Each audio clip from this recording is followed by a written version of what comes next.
কিশোরগঞ্জে বাপের মৃত্যুর পর ঢোল বাজিয়ে তার মৃতদেহ বিদায় দিচ্ছেন ছেলে। বিয়ের উৎসবের মতো শেষ বিদায়ের আনন্দের দিন কাটাচ্ছেন তাদের পরিবার। ইতিমধ্যে গণমাধ্যমে ভাইরাল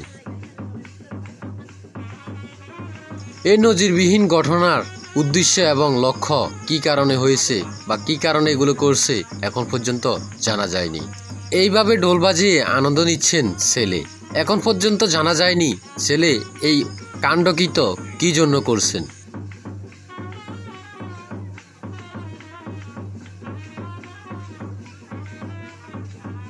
একজন মুসলিম পরিবারের লোক হয়ে তার মৃতদেহ বিদায় দেওয়ার কথা দোয়া কলমা পড়ে, কিন্তু সেই জায়গাতে তার সন্তান দুমদাম ঢোল বাজিয়ে বিদায় দিচ্ছেন মৃতদেহর দেহ। এই নজরবিহীন ঘটনা বাংলাদেশে ইতিমধ্যে প্রভাব ফেলেছে একটু বেশি। কী কারণে ছেলে এই কাণ্ডকৃত করছেন এখন পর্যন্ত এটা জানা যায়। বিস্তারিত জানতে রহিম খান 420-তে ফলো দিয়ে রাখুন।